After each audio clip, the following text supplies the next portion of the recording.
WikiLeaks offers to enter the responsible disclosure game. Better late than never. Some AV companies tout their reviews in Vault 7. Speculation about how CIA hacking notes leaked turns to an insider threat. HackRead warns that PlayStation credentials may have been compromised. The Apache Struts vulnerability is being exploited in the wild.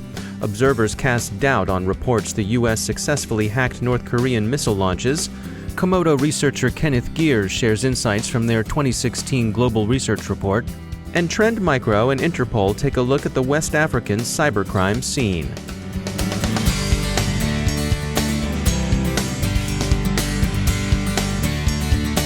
Time to take a moment to tell you about our sponsor, the good folks over at CyberSec Jobs.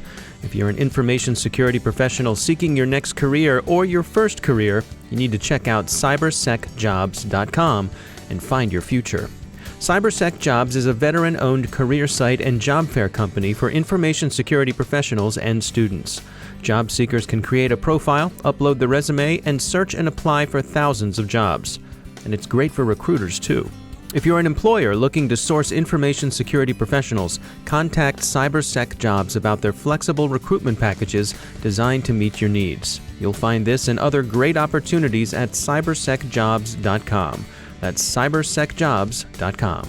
And we thank CyberSec Jobs for sponsoring our show.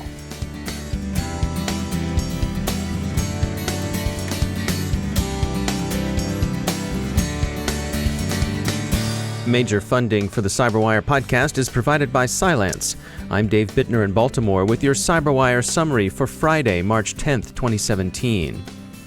WikiLeaks is apparently opening its own version of the vulnerability equities process, offering to share what it says it learned from the Vault 7 leaks with affected software vendors.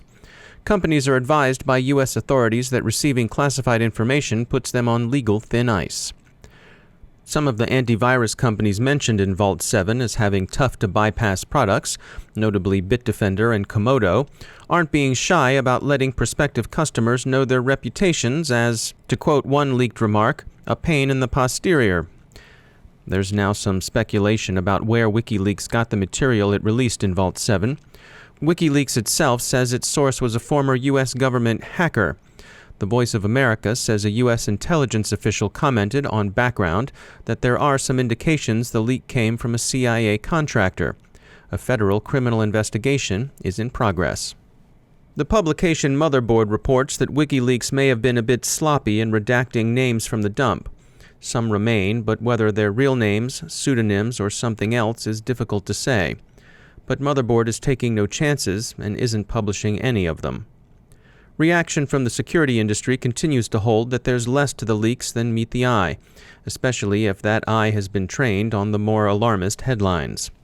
Ilya Kolachenko from the web security firm High Tech Bridge told us that he's even a bit surprised at the attention Vault 7 has drawn. Of course, the CIA uses hacking tools and techniques in its intelligence-gathering mission, and he hasn't seen anything so far that indicates the agency was abusing those tools beyond its legal charter.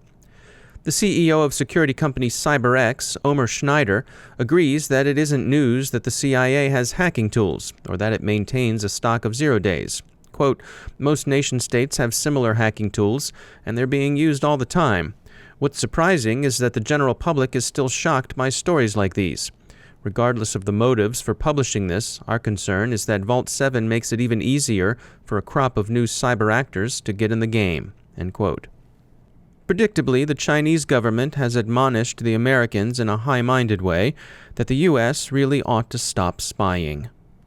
The online publication HackRead is warning that it's received reports that 640,000 PlayStation accounts are for sale in a dark web market. HackRead says the story appears credible, although it's been unable to confirm it. Nonetheless, PlayStation users might well look to their accounts and credentials. The Apache Struts remote code execution vulnerability is being actively exploited. Enterprises should patch, and patches are available. We heard from Craig Young, principal security researcher with Tripwire, who thinks this is a particularly serious issue, a trivially exploitable command injection execution that doesn't require authentication. It's possible for an attacker to create custom payloads quickly to install malware on vulnerable web servers. He suggests deploying web application firewall rules as a temporary mitigation until admins can update struts. Observers cast doubt on claims that U.S. cyber attacks interfered with North Korean missile test launches. It's not clear that DPRK missile guidance packages have the sort of attack surface envisioned by reports of U.S. hacking. Trend Micro and Interpol have an interesting report on West Africa's cybercriminal underground. The crooks divide essentially into two categories: Yahoo boys, devoted to lonely hearts, stranded travelers, and advance fee scams, and next-level cybercriminals, more sophisticated financial fraud and business email compromise capers. Both groups are adept at social engineering, although the Yahoo boys do tend to engineer relatively naive marks. The Yahoo boys, so called for their association with Yahoo email, are much given to trolling social media and concocting implausible stories. The next-level cybercriminals are more likely to be found looking for tools in some hacker forum or black market. Of some interest is the connection with Sakawa, an emerging religious system in which internet fraudsters offer sacrifice in atonement to a god of thieves. The sacrifices are held to render the victims of scams more likely to succumb to the ballyhoo. There's also some thought that the sacrifices draw some of the sting of conscience the fraudster might feel from, being a crook. So remember, the next time you receive an email from the widow of a Nigerian prince entreating you to believe that a divine voice advised her to seek you out in her time of trial, remember these things. First, Nigeria is a republic, so no princes, or princesses either, alas, lonely ones. Second, there's no good reason to advance someone money to facilitate a bank deposit. Third, that widow? No, it's a Yahoo boy. And fourth, if any supernatural voice was whispering to your emailer, by all the best authorities, it was an internet god of thieves. Not the sort of divine inspiration you'd want to heed, we think. But that's just us. Time for a moment from our sponsor, NetSparker. You know how to tell a false positive from a real threat? NetSparker does. If it's exploitable, it's real. NetSparker's distinctive automated scans drive out the false positives, save you money, and improve security. Their approach is proof-based scanning. NetSparker's innovative scanning engine automatically exploits the vulnerabilities it identifies in websites and presents you with a proof of exploit. You don't need to verify the scanner findings to see if they include false positives. If NetSparker tells you it's bad, trust them, it's bad. Remember, if it's exploitable, then it is definitely not a false positive. Learn more at netsparker.com. But wait, there's more. And we really do mean more. Go to netsparker.com/cyberwire for a free 30-day trial of NetSparker Desktop. It's fully functional. Scan your websites with NetSparker and let them show you how they do it. That's netsparker.com/cyberwire. And we thank NetSparker for sponsoring our show.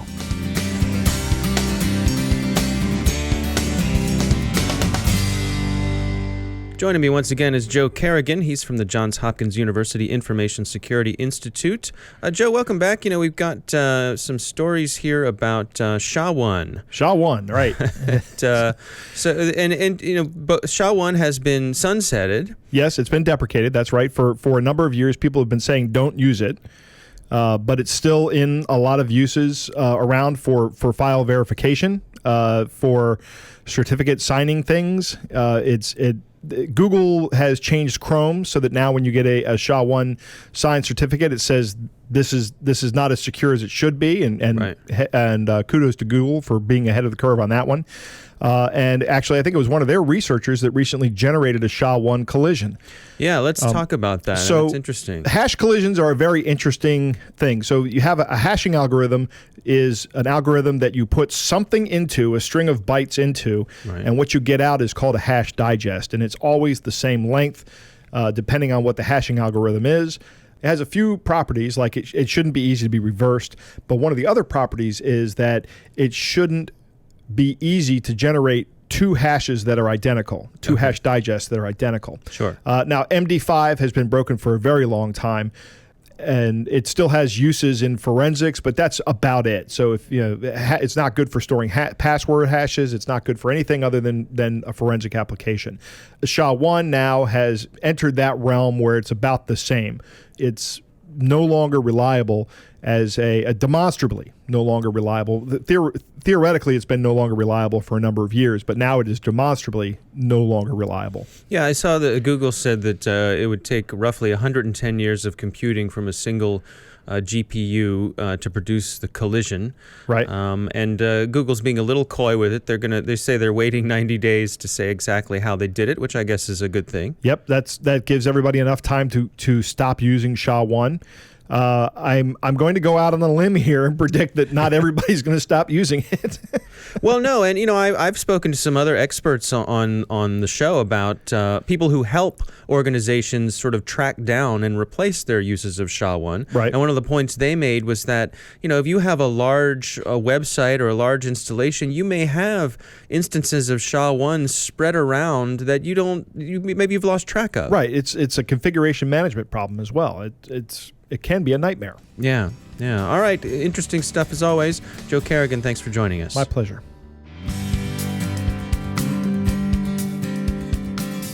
Time to take a moment to tell you about our sponsor, Control Risks. If you own cybersecurity in your organization, let's be honest, you might not sleep easily. If you lie awake thinking about new threats over the horizon or how to allocate your limited resources, Control Risks can help. It's often impossible to separate threats to your data from geopolitical swings, local regulatory shifts, and competitors' maneuvering. Without a risk-led approach, how can you be sure all your shiny tools are working? Talk to Control Risks. They treat information security as a business risk, not just a technical problem. For over 40 years, they've helped clients proactively identify and mitigate risk, respond to and recover from disruption, and capitalize on opportunities. In short, they bring order to chaos and reassurance to anxiety. Let Control Risk help you spend money where it really counts, protecting what really matters.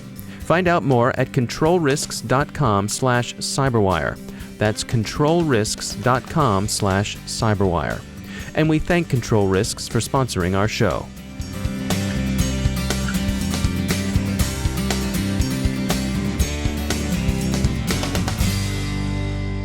My guest today is Kenneth Geers. He's a senior research scientist with Comodo Threat Research Labs and a NATO Cyber Center ambassador. At this year's RSA conference, he presented Comodo's 2016 Global Report, what they describe as a deep dive into new discoveries and detailed analysis of recent malware incidents tied to geopolitical events around the world. We spoke with him about the report and the kinds of insights he gains from the research he does with the kind of data he has at his disposal. I'm looking right now at about 3 months' worth of data, but it's about 3.5 billion rows from every country on the planet. So believe it or not, Comodo has clients in North Korea. So every country, every city, every province on the planet. And what we can see if we divide our clients into not only geographic components but vertical components. So what industry you're in, healthcare or aerospace, government, etc. Really, we can see the progression of malware from patient zero throughout the earth. So it's, for me as an analyst, it's just a dream opportunity to be able to look at so much data and come up with not only a report that is interesting today, but really is potentially of historical interest because we can see kind of the birth and death of malware. And not only that, one of the things that I personally specialize in is kind of the geopolitical angle. So I've always looked at, attribution issues and data exfiltration categories, for example. I worked at the Pentagon for a long time trying to figure out who's hacking the United States and why. But one of the things I'm doing with Comodo is putting together really kind of strategic think piece type analysis as well. So especially given the 2016 U.S. presidential election, which is widely assumed to be not hacked directly, let's say, but via information operations in social media, fake news, the weaponization of doxing, for example, and hacking of political parties, wide range of things. It can push an election over the edge, at least in theory and perhaps in practice. So I'm looking at major events like elections or invasions, big business events, mergers, deals, that sort of thing. But I can see kind of over our whole ecosystem of malware to identify where geopolitical crises are reflected in the network data. Because really, cyberspace is just a reflection of human affairs. So nothing happens really, even at the tactical level. If you want to go out on a date or go to a movie, that in fact is easily reflected in cyberspace. And it's important to know that even if communications are encrypted, you can still do heavy traffic analysis against anything and surmise what is happening in the real world. But for our report, what we're doing is we're placing things we're resolving IP addresses to countries so that we can see which countries are most affected. And then within those countries, we can divide our client base by vertical. So we know in which industry you work. If you're in education, for example, recently I looked at a lot of targeted spam campaign, and it all was going to a particular university network space within a particular country. For me, what that meant was that somebody was targeting the intellectuals within that country. And when you have a whole lot of data, you can do that kind of analysis. So you say this is not just spam, but in fact it's a spam campaign that has malicious links. Will take you to compromising and compromised already websites where you download malicious code onto your computer. But the recipients of those emails, it wasn't random. It went, in fact, to a targeted group of individuals. But you have to, as an analyst, not just know a little bit about hacking, but kind of follow real-world events so that you can marry the two.